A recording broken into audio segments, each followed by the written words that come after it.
So today I'm reading Happy Jack and the Princess.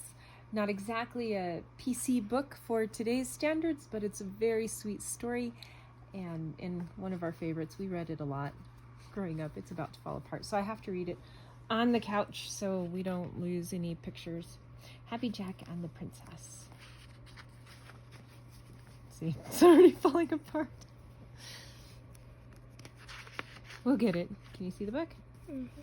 Once upon a time, there was a princess who never laughed. This worried everyone in the castle, especially her father, the king. But whenever he asked her what was wrong, the princess always said, "I just don't feel like laughing." The king was still not satisfied, so he brought in all kinds of funny things to make his daughter laugh. Court jesters and clowns performed for the princess. Pet monkeys, circus dogs, talking birds were sent to her room, but none of these things made the princess laugh.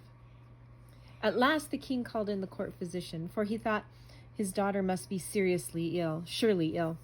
The doctor examined her from head to toe. One gave her medicines to take, another told her to exercise, still another said she should get plenty of rest, but none of these things had any effect. "I just don't feel like laughing," the princess said. Finally, the court physicians gave up. "We can find nothing wrong with her," they said. "We think the princess should get married, because that'll solve all her problems." Right there. Done with the commentary. So the king wrote a royal proclamation, which he read before the court. "Whoever can make the princess laugh shall have her hand in marriage, as well as half the gold in my kingdom." Within a week, the castle courtyard was filled with hopeful suitors, princes and earls and counts and dukes and knights and rich merchants, young noblemen and old. They stood in a long line, waiting for hours to try to make the princess laugh. All the suitors had heard of her beauty, her kindness, her wisdom. She should make anyone a wonderful wife if only someone could make her laugh. She was holding out for someone who would make a wonderful husband.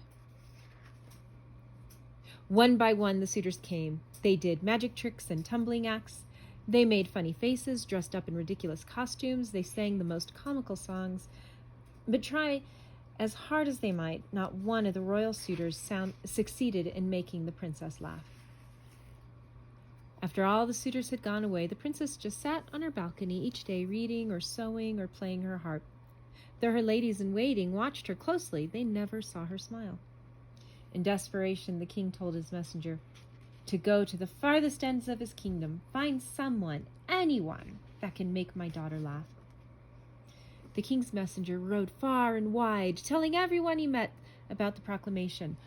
One fine day, he chanced to meet a farmer at work in his fields. The farmer had 2 sons. Harry, the older, was a boastful lad. He wore fine clothes and put on fancy airs, and he let his brother do all his work for him.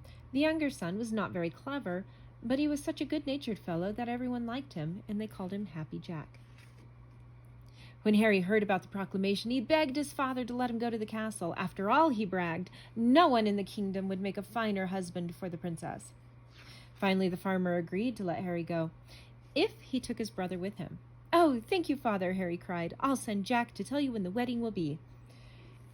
Then Harry took out all his finest clothes and told Happy Jack to pack them. "And remember to wait outside when I go to meet the princess," said Harry. "She would never be interested in such a plain-looking lad as you." When everything was ready, the 2 brothers set out for the castle. Harry rode a fine horse, while Jack followed behind on his father's old donkey. Along the way, Harry bragged about how he would surely make the princess laugh. "Won't father be proud when I marry her?" he exclaimed.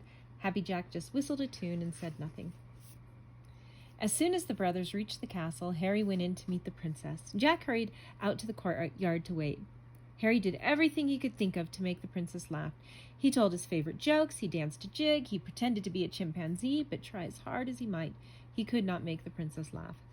Finally, she sent the disappointed lad away. Meanwhile, Happy Jack was waiting in the courtyard. He quickly made friends with the king's kitchen staff. They had told him about the hundreds of men who had tried to make the princess laugh. "Maybe she just doesn't feel like laughing," said Jack. "As for me, I'm always happy, and I laugh at the simplest things." And with that, Jack took a bowl of eggs from the kitchen maid, climbed onto a bench. He began to juggle the eggs.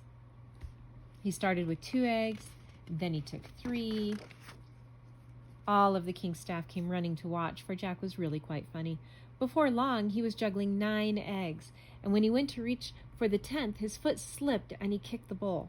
The princess herself had heard the commotion and rushed to the courtyard to see what was happening. She arrived just in time to see Jack lose his balance and tumble to the ground.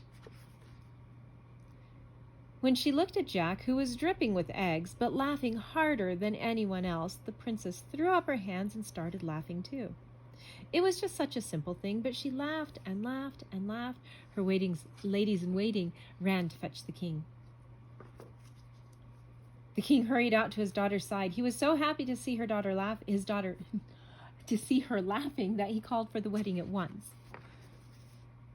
So Happy Jack married the princess, and no one in the kingdom could have made a finer husband.